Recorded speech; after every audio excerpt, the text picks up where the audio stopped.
Pido por favor que estéis orando por mí porque el martes salgo de viaje y estaré toda la semana predicando cada día varias veces en diferentes iglesias de la ciudad de Milán.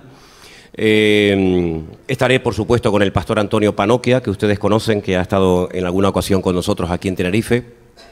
Esta tarde me llamaba y me dice que bueno, que a lo mejor no me voy a poder hospedar en su casa como era lo normal, porque su suegro ya le han avisado hoy del hospital que está muy grave, ya es mayor y de un momento a otro puede partir a la presencia del Señor, y entonces me ha dicho que a lo mejor me tengo que quedar hospedado en la casa de otra familia. Vamos, no hay ningún problema, pero ya les digo que estaré toda la semana en esa ciudad de Milán y en varias congregaciones que bueno, que nos están esperando, nos han invitado, y en esta ocasión no doy el salto a donde están ustedes, a Suiza.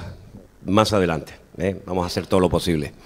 Y damos la bienvenida a Paco, que bueno, tuvo ese tropiezo, pero hasta con muletas viene al culto. Con más motivo, los que tienen las dos piernas sanas no tienen excusa para no venir. Si uno con muletas viene, los que pueden caminar perfectamente, pues deberían de venir todos, ¿no? Muy bien, hermanos. Gloria a Dios. Generalmente antes de los mensajes, yo le paso al que esté en el ordenador, al que le toque, los versículos, los capítulos que se van a leer. Y desde hace algún tiempo, yo no sé cuántos de ustedes saben, pero desde hace algún tiempo nuestra hermana Canderina está en la parte de arriba tomando nota de todo el mensaje, porque luego todo el mensaje ella lo que hace es que lo traduce al inglés y lo publicamos en nuestra página web. Es un trabajo tremendo, pero es que ha habido gente que nos ha llamado y nos han dicho, nos gustaría muchísimo poder recibir estos mensajes en inglés.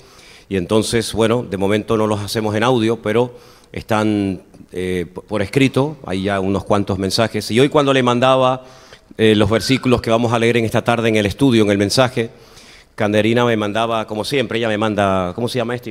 ¿Cómo se llama? Emoticonos, estas cositas de aplausos y corazoncitos, estas cositas que a mí me encantan tanto, ¿no? Ella siempre me manda estas cosas, yo se las agradezco y me dice, me parece que hoy vamos a comer un chuletón. Me decía así, ¿no? Así que bueno, observando la palabra de Dios, tengo la sensación, permítame utilizar este ejemplo, que es como si nuestro Dios tuviera una especie de calendario. Yo no sé si ustedes tenían la costumbre cuando estudiaban, en el instituto, en la universidad o donde fuera, de poner detrás de una libreta o detrás de una puerta o detrás de una puerta del armario el horario. Yo lo ponía, pero bueno, era por ponerlo, ¿no? Porque me daba igual si tocara matemáticas, inglés, física o química, pero bueno, era más que nada para saber lo que tocaba ese día, para saber si me podía escapar o no, ¿no?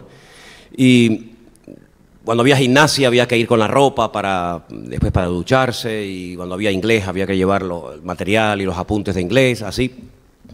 Y uno sabía lo que tocaba durante los días de la semana, porque ya previamente te habían dado un calendario. Y simplemente era cuestión de adaptarte al día que te tocara ir a la escuela, ¿no? Yo creo que en ciertos sentidos es como si Dios también tuviera una especie de calendario. Y en ese calendario hay palabras claves que se utilizan en la Biblia. Vamos a analizar en esta tarde algunas de ellas.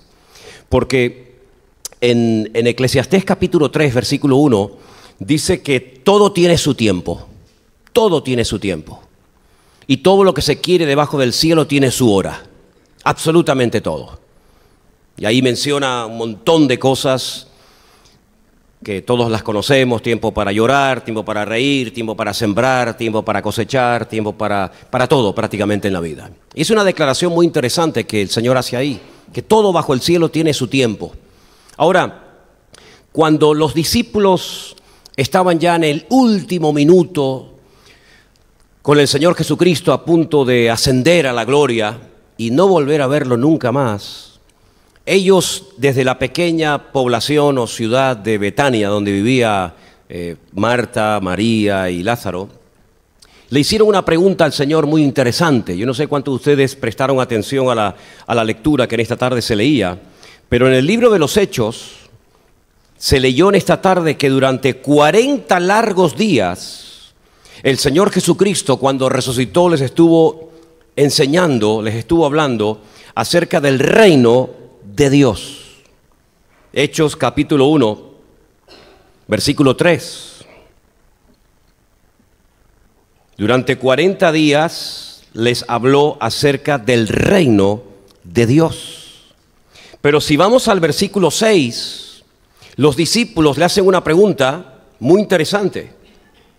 Entonces los que se habían reunido le preguntaron diciendo: Señor, ¿restaurarás el reino a Israel en este tiempo? 40 días hablándoles acerca del reino de Dios. Pero parece que todavía tenían la duda, la incertidumbre de otro reino que a ellos les afectaba más directamente, y era si el Señor en ese tiempo iba a restaurar el reino a Israel. Hacía mucho tiempo que el reino se había dividido, el reino de Israel. Hacía mucho tiempo que en Israel ya no había reyes, no había monarquía. Quiero que sepan que cuando el país se dividió en dos, formando casi diríamos dos naciones, la del norte y la del sur, la de Israel con 10 tribus y la del sur con 2 tribus, Judá y Benjamín. Pues cuando murieron los últimos reyes, ya nunca más Israel en la historia volvió a recuperar la monarquía. Y ese era el sueño que tenían los judíos en la época de Jesús, que el Mesías viniera, que volviera a reunir a todos los dispersos en todas las naciones de la tierra, se reunieran las 12 tribus nuevamente y otra vez volvieran a empezar con el sistema de la monarquía, teniendo sus reyes, etcétera, etcétera. Y esa era la pregunta, la duda que todavía los discípulos tenían después de haber estado 40 largos días con el Señor Jesucristo, escuchando estudios y enseñanzas y datos acerca del reino, pero de Dios. Pero ellos dicen: no, lo que queremos saber, lo que queremos preguntarte es si el reino nos lo vas a restaurar otra vez a nosotros.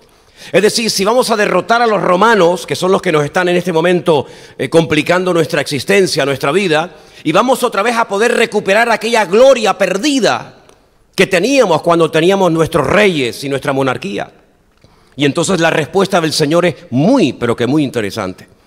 En el versículo 7 les dice: no os toca a vosotros saber los tiempos o las sazones que el Padre puso en su sola potestad. Hay un versículo casi idéntico, no lo vamos a leer, pero está en 1 de Tesalonicenses 5:1, donde dice tiempos y ocasiones. Tal vez se entienda mejor, ¿verdad? Tiempos y ocasiones, porque esa palabra tiempos y sazones como que es una palabra que no solemos utilizar con frecuencia. Así que vamos a quedarnos con esas dos palabras, tiempos y ocasiones.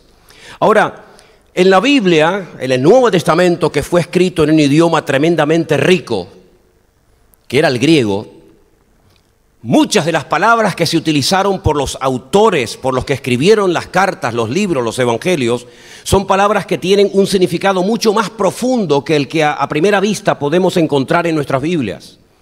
Por ejemplo, en ese versículo donde dice: no os toca a vosotros saber los tiempos y las ocasiones que el Padre puso en su sola potestad, aparecen dos palabras muy interesantes que las vamos a proyectar ahí para que ustedes las vean. Una es la palabra cronos y otra es la palabra kairos. No es la primera vez que hablamos de esto, solamente estamos repasando un poquito para poder meternos en el tema que vamos a tocar esta noche, que es el calendario de Dios. Conocer el calendario de Dios o los tiempos de Dios. La palabra cronos se diferencia de la palabra kairos por la siguiente explicación. El tiempo tiene una duración, ¿verdad? El tiempo va transcurriendo en segundos, minutos, en horas, en meses, en años, en milenios, etcétera, etcétera.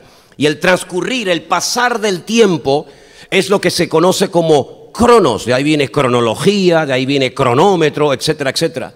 Es el tiempo que tiene que ver con cantidad, con períodos, con milenios, con siglos, con décadas, con tiempos en los cuales no tiene por qué destacar algo por encima de otra cosa. Pero cuando la Biblia emplea la otra palabra, la palabra kairos, también hace referencia al tiempo, pero es un tiempo en el tiempo. Un tiempo señalado, un tiempo diferente. Un tiempo en el cual se va a producir algo. Y ese algo que se va a producir, sobre todo en el mundo profético, tiene unas características antes, durante y después de que sucedan esas cosas. Por ejemplo, hoy empieza una semana nueva. Veremos como siempre, el domingo, el lunes, el martes, el miércoles y así sucesivamente 7 días hasta empezar otra semana, la semana que viene. Eso sería cronos, cómo van transcurriendo los días, uno detrás de otro. Pero si agendamos y decimos, el martes por la mañana voy a ir a tal sitio y voy a hacer esto o aquello. Y el jueves a mediodía quedé con una persona y a esa persona le tengo que decir esto, esto y aquello. Y el viernes por la tarde he quedado en un sitio para comprar no sé qué cosa y con lo que compre después voy y lo vendo. Es decir, todo lo que prefijamos, todo lo que establecemos en el tiempo, en el cronos, se considera kairos.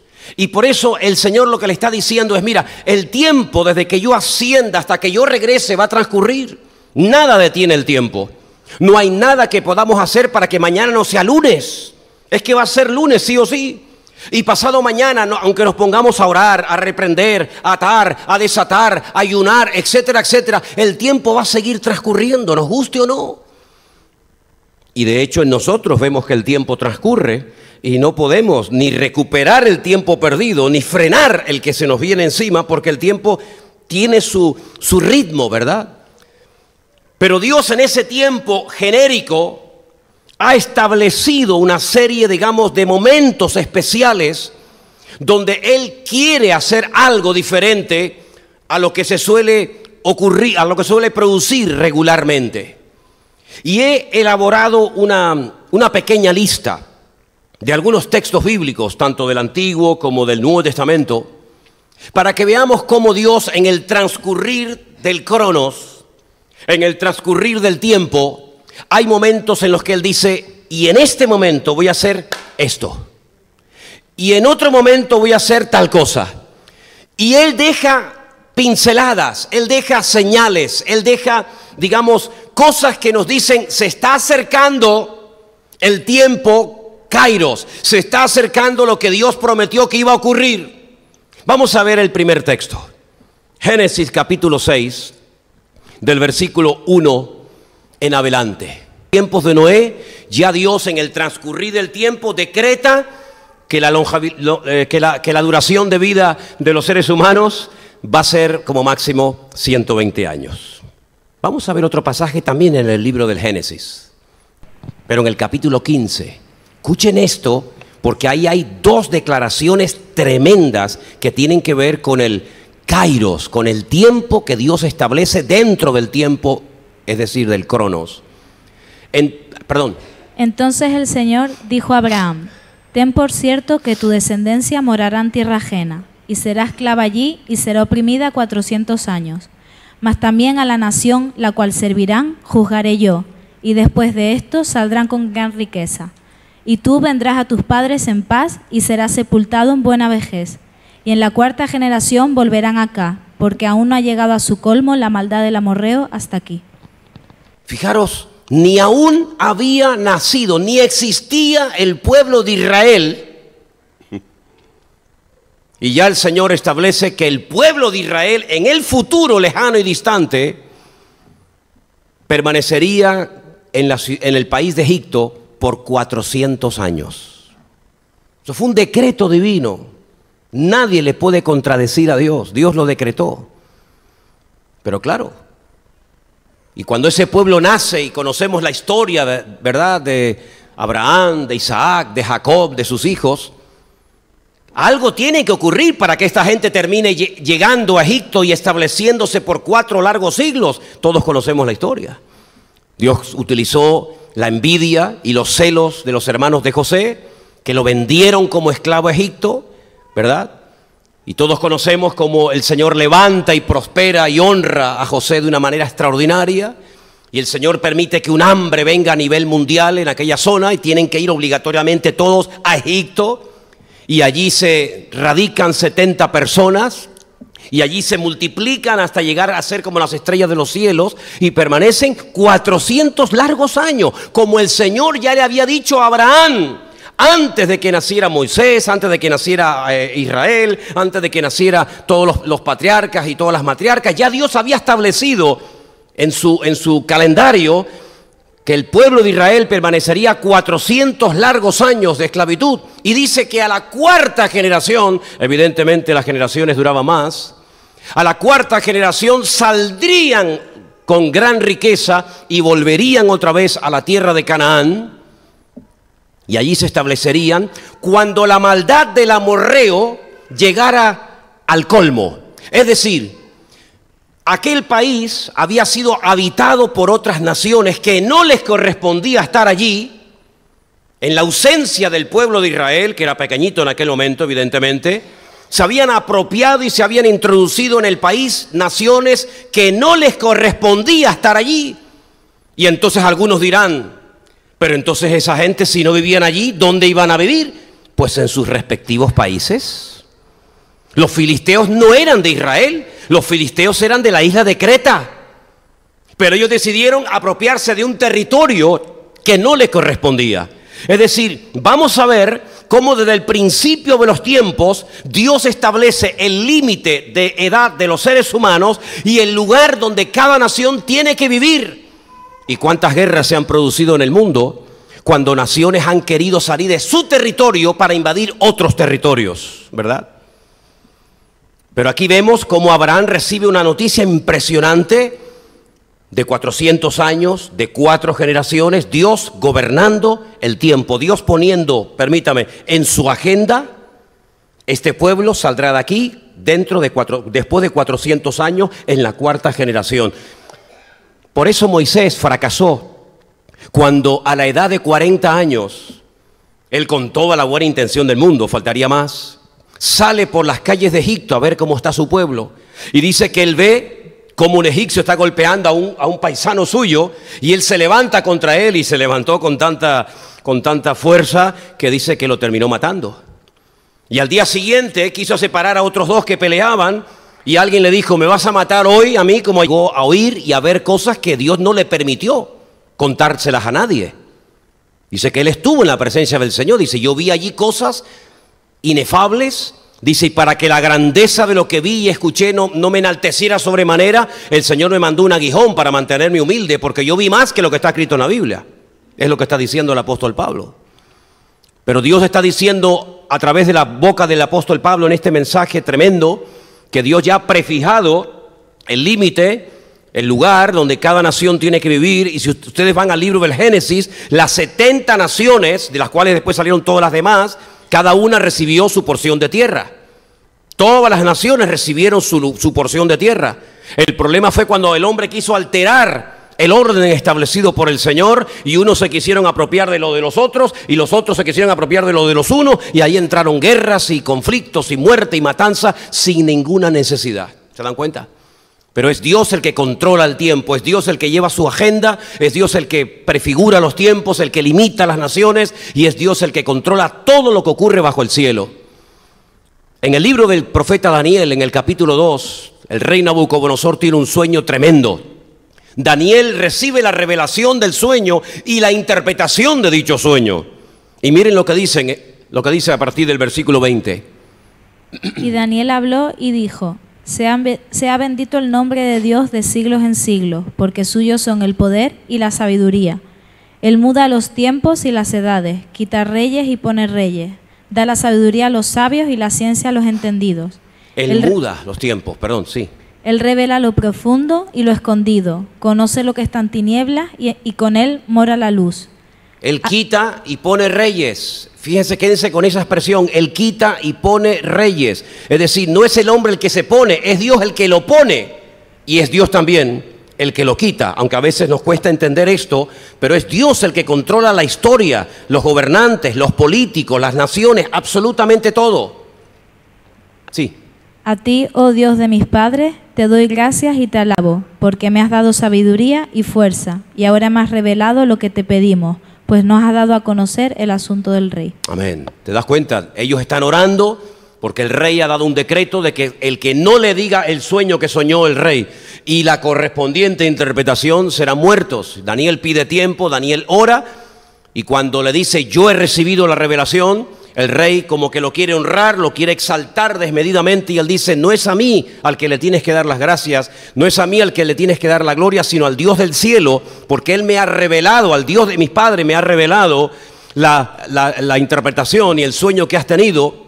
Y una de las cosas que le dice, aprovechando la oportunidad, es que mira, Dios es el que pone, Dios es el que quita, no eres tú, no son ustedes los que mangonean la historia, las naciones a su conveniencia, sino por encima de ustedes está el Señor de señores y el Rey de reyes. Y a veces uno se pregunta, ¿cómo una persona tan mala y tan tirana y tan criminal Dios permitió que estuviera?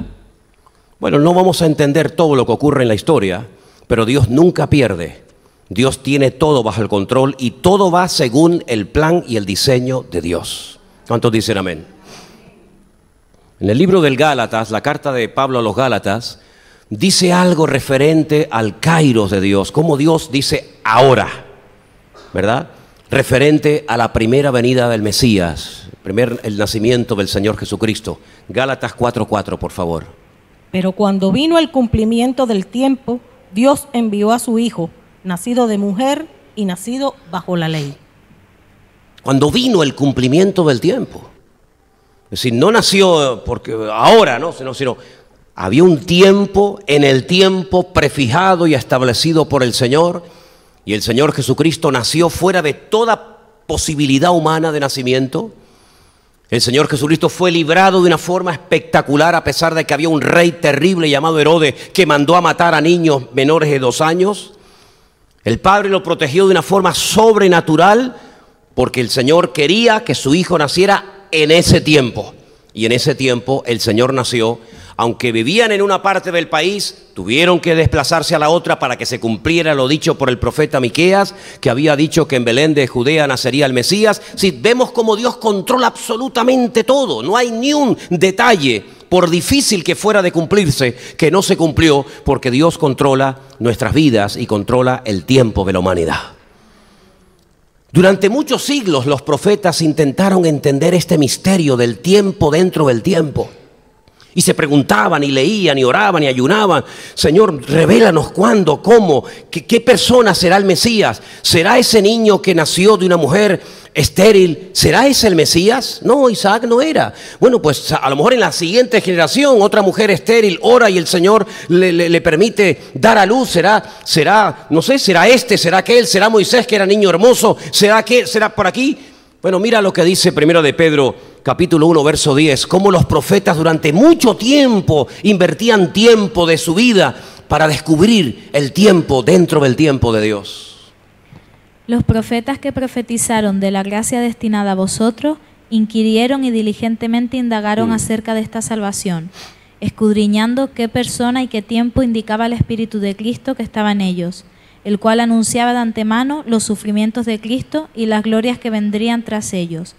A estos se les reveló que no para sí mismos, sino para nosotros, administraban las cosas que ahora os son anunciadas, por los que os han predicado el Evangelio por el Espíritu Santo enviado del cielo, cosas en las cuales anhelan mirar los ángeles. Sí, cuando Isaías hablaba y contaba aquellas cosas tremendas de cómo sería su sufrimiento, su martirio, él no entendía nada.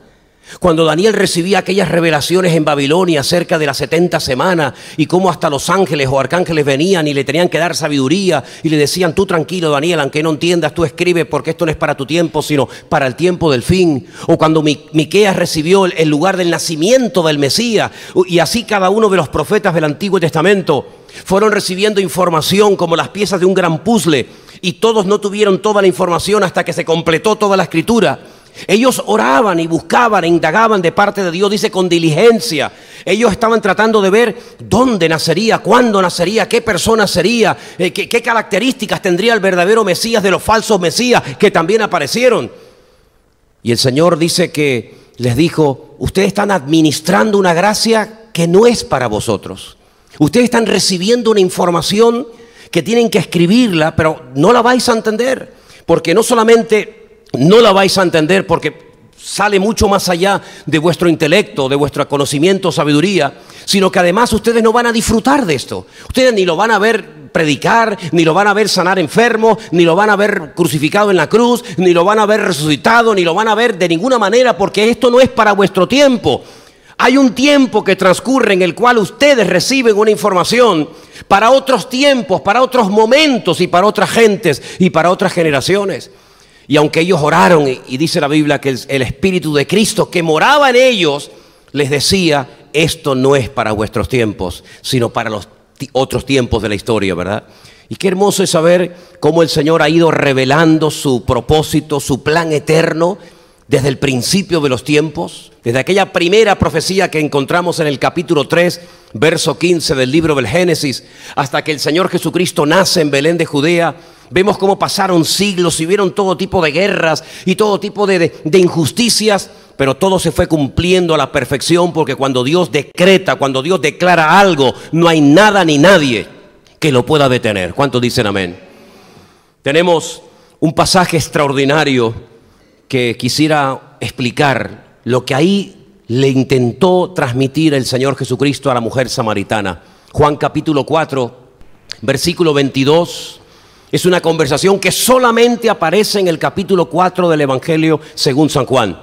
Si no fuera por el Evangelio de Juan, nunca sabríamos que Jesús estuvo en Samaria hablándole a esta mujer, porque solamente, repito, aparece la conversación muy interesante y profunda con la mujer samaritana en el Evangelio de Juan.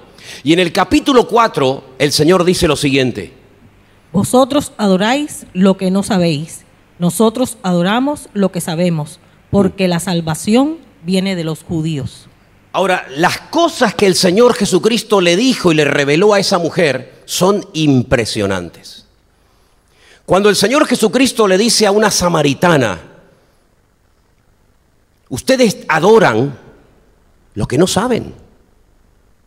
Nosotros, por el contrario, adoramos con conocimiento de causa. Nosotros sabemos a quién estamos adorando. Es una forma indirecta de decirle, nosotros nunca hemos dejado de adorar al Dios de Abraham, de Isaac y de Jacob. Nosotros nunca hemos dejado de adorar al verdadero Dios. Ustedes han adorado a becerros. Ustedes han adorado a divinidades hechas por las manos del hombre, que se levantaron y se construyeron hace siglos para que no fuerais a Jerusalén y os entrara la nostalgia de vivir fuera de las fronteras de la ciudad de Jerusalén y no disfrutar de la bendición y de la gloria que aquí se derrama. Ustedes adoran cosas que no saben ni entienden. Nosotros, por el contrario, adoramos lo que sabemos. Y no solamente adoramos lo que sabemos, sino que además le dijo a esta mujer, oye, y se lo dijo de tal manera que no se sintió ofendida, porque la salvación procede de nosotros, los del sur, de los judíos. Ustedes son israelitas, pertenecen al reino de Israel. Nosotros somos de la tribu de Judá, somos judíos. Y la salvación no viene del norte, la salvación viene de los judíos. Ahora, esa expresión de los judíos es una palabra en griego con dos letras, pero es muy interesante y permítame que les explique. Esa palabra ek, que se ha traducido en el Evangelio según San Juan, capítulo 4, verso 22, por de, significa punto de partida de donde procede la acción. Ahora vamos a explicar.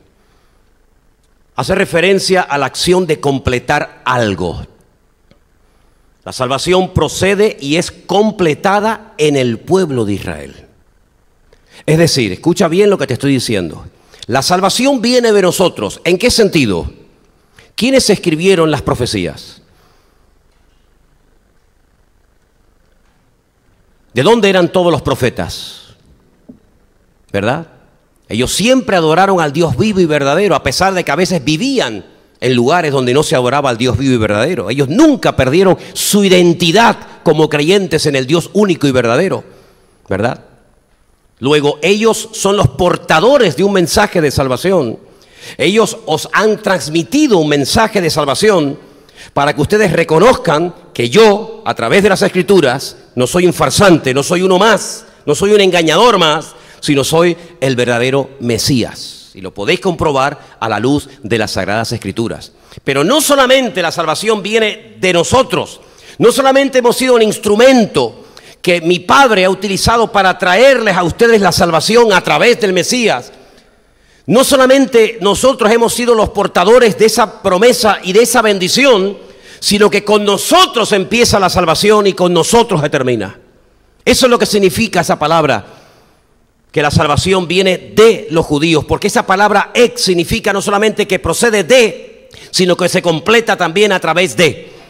Pablo capta este mensaje de una forma extraordinaria y él escribe un capítulo que yo les pediría por favor que lean cuanto antes, si puede ser hoy mejor que mejor, Romanos capítulo 11, donde Pablo, yo creo que le tuvo que pedir sabiduría al Señor para ver cómo explico lo que Dios ha hecho sin que estos se ofendan y cómo digo la verdad sin que los otros se sientan excesivamente orgullosos o soberbios por lo que estoy a punto de decir.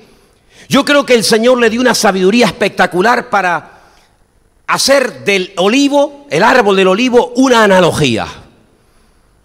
El olivo es uno de los árboles que más se ve en Israel. Por todas partes se ve. Ya sé que es un árbol, digamos, de la cultura mediterránea, pero en Israel el olivo es un árbol fundamental. Es un árbol que nunca deja de dar fruto. No es como otros árboles que se secan y mueren. El olivo nunca se seca, nunca, digamos que siempre está constantemente dando las aceitunas para hacer el oro líquido, que es el aceite de oliva.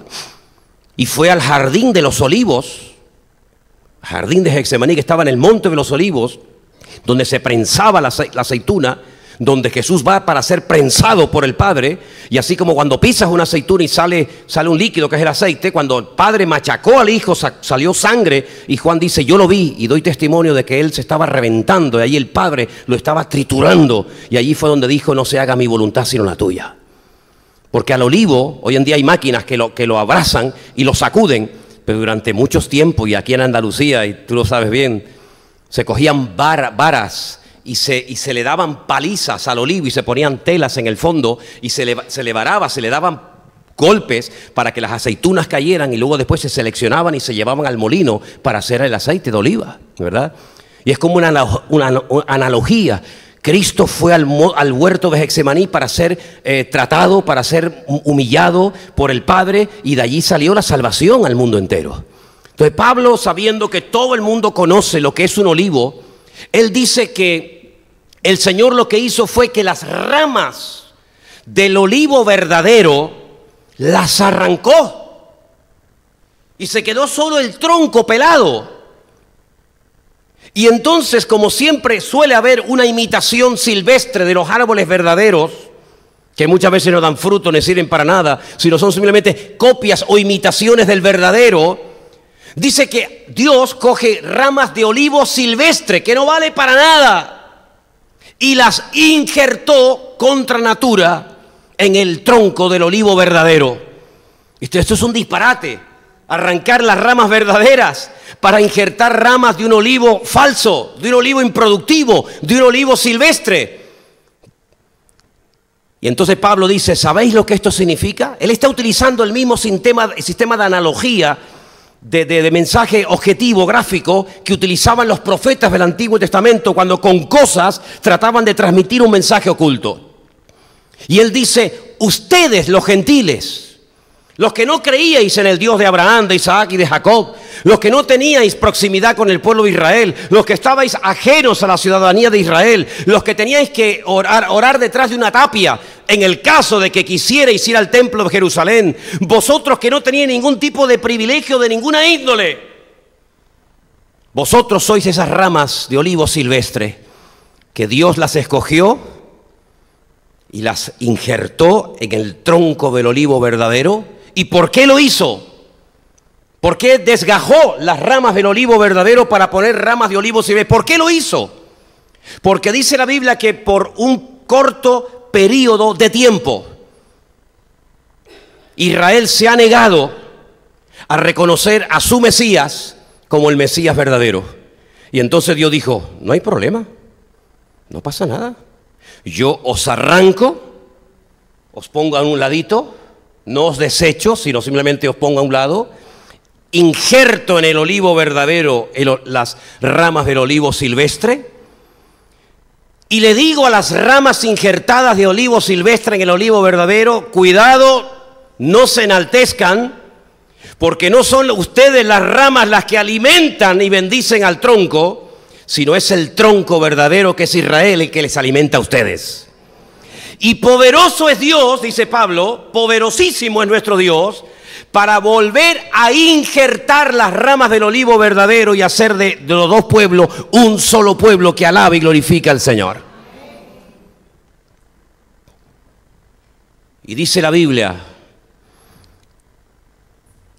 y si la desobediencia temporal de Israel enriqueció al mundo entero, si haciéndolo mal, millones y millones de gentiles han abrazado el Evangelio y reconocido al Mesías judío como el Mesías verdadero, si haciéndolo mal ha enriquecido a Israel al mundo, imagínense cuando ellos se arrepientan y reconozcan como ustedes ya han arrepentido, ya habéis reconocido al Mesías verdadero. Dice, será la riqueza más grande de toda la tierra.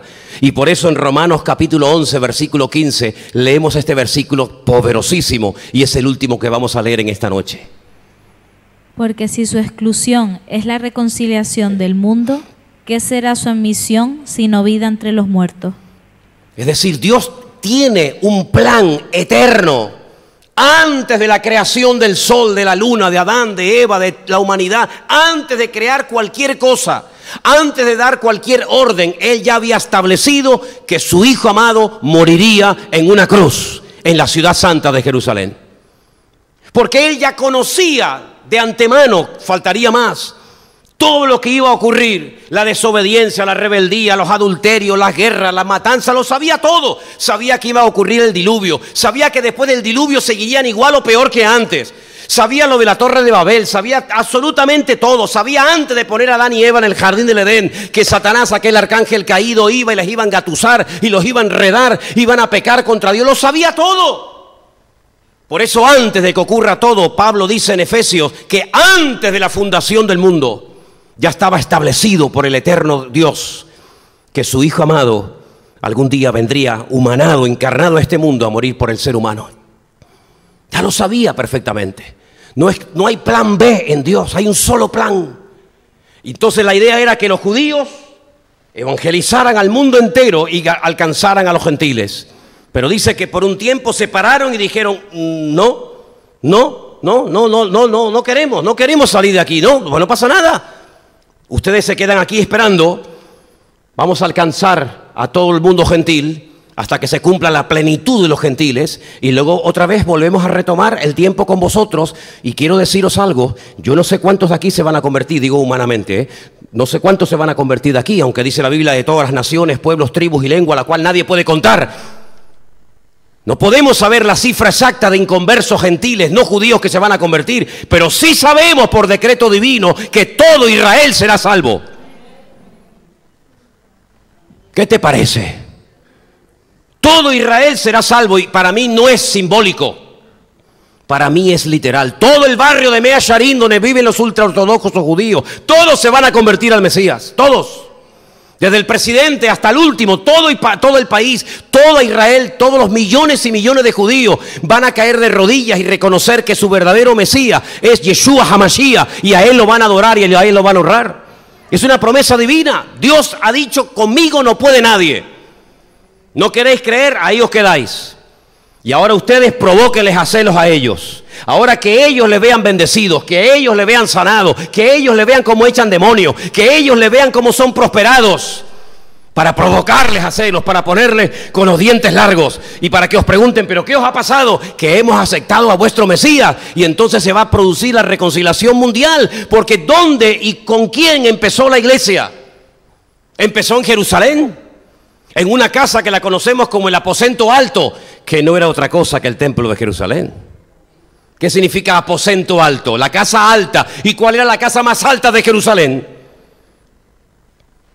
¿Cuál era el lugar más alto de Jerusalén? El monte Moriah. ¿Qué significa Moriah? Dios es mi maestro. Eso significa Moriah. Dios es el que me enseña. Y en esa casa alta era donde se oraba por la mañana, por la tarde y por la noche. Y allí iban en el capítulo 3 de los Hechos, Juan y Pedro a la hora de la oración a orar. Y allí es donde estaban orando. Y por eso miles de personas le oyeron hablar en otras lenguas las maravillas del Señor. Porque estaban en lo más alto. Porque en los lugares altos es donde Dios ha hecho cosas importantes. Fue en lo alto del monte Sinaí donde Dios descendió y les dio la Torá, les dio la ley. Y fue en el monte Moria donde Dios derramó su Espíritu Santo y donde todos pudieron oír las maravillas de Dios. Y allí fue donde nació la iglesia. ¿Y quiénes eran los primeros predicadores? Los primeros diáconos, los primeros sugieres, los primeros evangelistas, los primeros maestros, los primeros apóstoles. ¿De dónde eran? Eran todos de allí, de ese país. Y de ahí salió la bendición. Y dice la Biblia, ¿qué es lo que será? ¿Cómo podemos saber lo que va a pasar? Sabiendo lo que ha pasado. Esa es la forma, ese es el sistema bíblico de conocer el futuro. Conociendo el pasado. Y conociendo el pasado, puedo saber cómo va a ser el futuro. Porque ¿qué es lo que será? Lo mismo que fue. Porque no hay nada nuevo bajo el cielo. ¿Dónde empezó y cómo empezó la iglesia? Con poder, con autoridad, con lo que llamaríamos hoy en día un avivamiento espectacular, donde miles y miles y miles de personas se convertían a Cristo. ¿Cómo y dónde va a terminar? En la ciudad de Jerusalén, con miles y miles de judíos alabando al Señor. Porque la salvación viene de los judíos, empezó con ellos y termina con ellos. Como me dijo un pastor en Beersheba hace unos años, mira Manolo, el problema de Israel no son los palestinos. Nosotros los palestinos no nos asustan. El problema de Israel no es Hamas, ni Al-Fatah, ni Hezbollah, ni nada de eso. El problema de Israel es que aún no ha reconocido a Yeshua como su Mesías. Cuando lo reconozca ya está, se acabó la partida, ya no jugamos más. Y por eso entrarán en un periodo del tiempo de angustia de Jacob. Y casi uno dice, pero esto es como parecido a lo que le pasó a aquella mujer, porque siempre el pueblo de Dios, sea iglesia, sea Israel, siempre es tratado como una mujer, como algo femenino, con género femenino.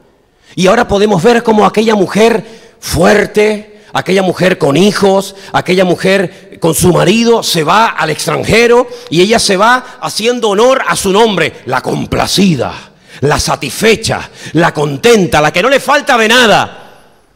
Pero la vida dio muchas vueltas y terminó perdiendo a su marido, quedó viuda, pero bueno, quedaron los dos hijos. Ay, amigo, pero también se le murieron Kelión y Malión. Y ahora se queda sin marido y sin hijos y con dos nueras que les dice, yo no tengo nada que ofrecerles, ni tengo dinero, ni tengo nada. Y tampoco tengo hijos más jóvenes, y aunque los tuviera, vosotros no esperaríais a que ellos crecieran para casaros con ellos. Yo mejor me vuelvo a mi tierra, humillada y triste, y cuando me vean le diré a la gente, no me llaméis complacida, porque ya no soy una mujer complacida y contenta. Vengo con nada. Pero dice la Biblia que una de las nueras le dice, yo te voy a seguir. Y le dice a la otra, pero ¿y tú qué? Dice, no, yo me voy. Dice, se fue a sus dioses, volvió a lo de antes. Qué triste, ¿no? Pero la otra, Ruth, la moabita, la gentil, la del olivo silvestre, ¿lo pilláis, verdad? Dice, yo te seguiré a donde tú vayas. Tu pueblo será mi pueblo. Es lo que hemos hecho nosotros. Hemos dicho, ¿cuál es el Dios de ustedes? El Dios de Abraham, de Isaac y Jacob, yo también quiero ese Dios. Y tu pueblo será mi pueblo, y tu Dios será mi Dios. Donde tú mueras, yo moriré. Solamente la muerte nos hará separación la una de la otra, pero estaremos pegadas juntas la una de la otra. Y dice la Biblia que al final la suegra es mantenida, mimada y cuidada por la moabita, por la gentil, que al final se termina rehaciendo su vida con el hombre más rico de Belén de Judea, llamado Booz, y al poco tiempo queda embarazada y tiene un hijo que lo llaman Obed. Y Obed crece y tiene un hijo llamado Isaí, e Isaí es un hombre privilegiado porque tiene un montón de hijos, y uno de ellos se llamó David, del cual procede la tribu de Judá, o viene de la tribu de Judá, y de la cual viene el Mesías. ¿Qué te parece? Y cuando vas a Mateo capítulo 1 te encuentras que Rahab, ¿verdad?, se casó con un espía, y también encontramos que Ruth se casó con un judío, y vemos cómo el Señor acopla otra vez todo, y lo que parecía una tragedia y una desgracia al final se termina en una bendición para toda la humanidad. Y nosotros estamos en esta tarde aquí en el tiempo de Dios. Pero en este tiempo que está transcurriendo lentamente o rápidamente, según como se mire, Dios ha establecido que una serie de señales y una serie de cosas van a ocurrir en nuestro tiempo. Y por eso estamos estudiando con lupa, con sumo cuidado las profecías de la Biblia.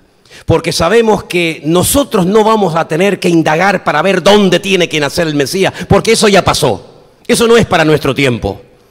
Pero nosotros sí sabemos que hay acontecimientos del kairos de Dios, que dentro del cronos, dentro del tiempo genérico de Dios, nos atañen a todos y a cada uno de nosotros. Y por eso les ruego que se agarren a las Escrituras, que las escudriñen, que las lean, que busquen tiempo por amor de Dios para orar, para venir a estudiar la palabra, para venir a leer la Biblia, para escudriñar la palabra. Por favor, pídele a Dios que te dé tiempo, porque si no le pides al Señor que te dé tiempo, pasarás por la vida sin pena ni gloria, sin descubrir el papel que Dios tenía para ti desde antes de la fundación del mundo. Que no es ningún acto de orgullo ni de soberbia decir que Dios escogió a Moisés, a Abraham, a José, a David, a Salomón, a Manolo Sierra, a Juan, a García, que Dios nos ha escogido a todos nosotros. Y ellos tuvieron un propósito, ellos tuvieron una voluntad que realizaron al pie de la letra. Y Noé, gloria a Dios, que se tomó en serio la construcción del arca, y Moisés se tomó en serio hacer las copias de la Torá, y así sucesivamente. Pero nosotros también, impregnados de ese espíritu de responsabilidad, tenemos que tomarnos en serio el rol, el papel, la función por la cual Dios ha permitido que tú y yo naciéramos. Así que basta de quejas, basta de mirarnos el ombligo y preguntémosle al Señor, ¿qué quieres hacer conmigo? Y quiero terminar este mensaje en esta tarde diciéndote esto. Un judío, gran conocedor de la ley de Moisés, rabino importante de su época, criado a los pies del nieto de Gilel, uno de los rabinos más grandes que jamás ha existido, nada más y nada menos que Gamaliel. Cuando se encuentra camino hacia Damasco con el Señor Jesús, con el Mesías, y cae a tierra, le dice, ¿quién eres? La respuesta fue rápido, yo soy Jesús a quien tú persigues. Ya sé quién me ha tirado, ya sé quién está por encima de mí, ya sé quién controla mi equilibrio, ya sé quién controla mi existencia, ya sé ante quién me he caído, ante Él. Y ahora, Señor, ¿y ahora qué quieres que haga? Él iba en su tiempo, ¿verdad?, para buscar a los cristianos a Damasco y llevarlos otra vez a Jerusalén, a obligarles a que claudicaran del camino, como se llamaba a los cristianos en aquel tiempo. Pero ahora Dios me ha cambiado la vida, como a nosotros nos ha cambiado la vida. Como a nosotros el Señor se nos presentó y nos cambió y nos transformó y nos sacó a unos de la droga, a otros de la prostitución, a otros del alcoholismo, a otros de la ignorancia, a otros de la brujería. Y Dios nos sacó de nuestros mundos, de nuestros Egiptos nos sacó el Señor. ¿Pero para qué? ¿Para qué nos sacó el Señor? Para que anunciemos las virtudes de aquel que nos llamó de las tinieblas a su luz admirable. Y para que cumplamos con nuestro cometido y sepamos que en estos últimos tiempos en los cuales estamos viviendo hay muchas cosas que se van a cumplir porque Dios así lo ha establecido. Y estamos tirando sellos, trompetas, copas, sueños, visiones, caballos que cambian de color. ¿Por qué? Porque sabemos que los tiempos se acortan, porque hasta el diablo lo sabe que le queda poco tiempo. Y la iglesia también tiene que partir de la base de que los tiempos se acortan y no podemos estar preocupados en pagar deudas. Que parece que algunos cristianos su preocupación mayor en la vida es pagar y pagar y pagar y pagar. Por amor de Dios, son los esclavos del siglo XXI que en vez de trabajar para el faraón, trabajan para Pedro Sánchez, que es otro faraón. Pero Dios nos ha liberado para que vivamos en la libertad gloriosa de los hijos de Dios y tengamos tiempo para entender las cosas de nuestro tiempo. Cierra tus ojos, oramos al Señor. Esta era la comida que tenía para ti esta tarde, el chuletón, como decía Canderina. Te damos gracias por tu palabra, Señor. Gracias por tu palabra poderosa y preciosa, que nos abre los ojos y nos muestra el camino a seguir. Gracias, Dios mío, porque hemos entendido el porqué de muchas cosas, donde no hay casualidades, donde no hay coincidencias, sino que hay tiempos establecidos por ti, soberano Dios, para que se ejecuten tus planes. Y si quieres utilizarnos a nosotros en este tiempo como instrumentos en tus manos, aquí estamos dispuestos, Señor. Úsanos como tú quieras y cuando tú quieras. Que no pasemos por esta vida sin preguntarnos, ¿qué quieres hacer conmigo, Señor? Porque no hemos nacido por casualidad, hemos nacido con un propósito. Y en esta tarde pedimos que nada frene ni estorbe el propósito de Dios para nuestra vida. Gracias, Señor, te damos. Dale gracias al Señor ahí donde estás y dile: Señor, cuenta conmigo, Señor. Y abre mis ojos para entender por qué yo te conocí, por qué me predicaron el Evangelio, por qué me has traído aquí. ¿Qué hago en este lugar, Señor? Úsame, Dios mío, úsame, Señor. Aleluya.